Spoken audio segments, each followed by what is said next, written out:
welcome back to my channel. Well, this is it, guys. Inktober 2018 is officially over. I'm actually surprised I was able to complete it. Last year I didn't get to do Inktober because I had just had my baby on October 3rd. So I pretty much spent the first few months of her life sitting on the sofa, holding and feeding her, pretty much just being the baby's body pillow. Not saying this feisty little baby is easier to take care of nowadays. She actually needs constant attention and entertainment. As a first-time mom with no experience watching or taking care of kids, this was a big transition.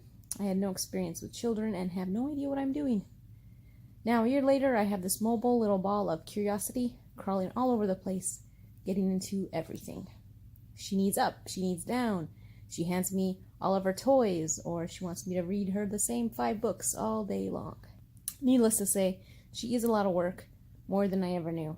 So in order to participate in Inktober this year, I had to make a plan to wake up before the baby and the sun to get some work done. And actually waking up super early worked out pretty well. Then there was my Halloween cup project on top of all of this, decorating 150 cups in less than 2 weeks. Usually when I decorate the holiday cups, it takes like 2 to 3 hours to do 10 cups, and that's not including the initial sketch or planning of the design.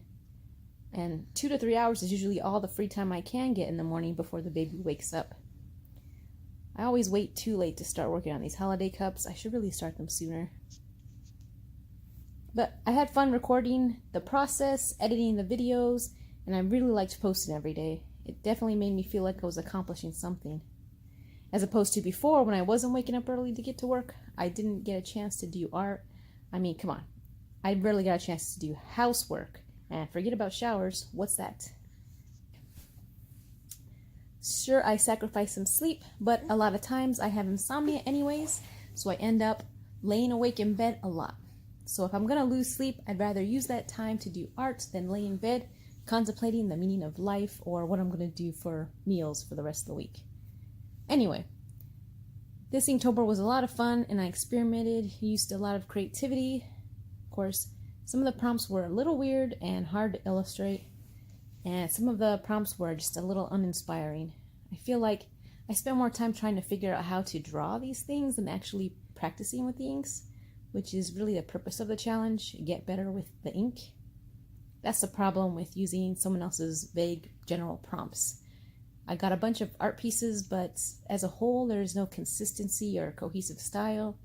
Because I was trying to figure out how to draw these things I never really drew before, it made it hard to draw everything in a certain style.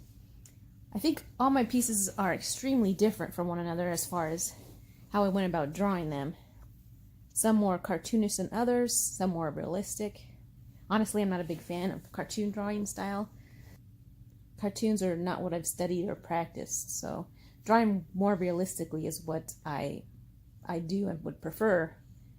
But some of these prompts were just too out there to draw realistically. Perhaps next year I'll make up my own prompts with a particular theme or concept to work with. That way the pieces may actually look like they all go together like a collection or a series.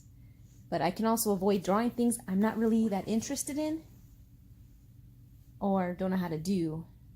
So some of the pieces this year aren't really something that I would typically draw, and I'm not that into them. So next time I want to plan out something I can do a series of pieces that all relate to one another. That way it would look more like a body of work. At least that is the type of thing that I'm into. Well guys, that's all I really have to say about that. I'm a little sad I won't be posting these Inktober videos every day. So I guess we'll have to come up with something else. I'll see you in the next one.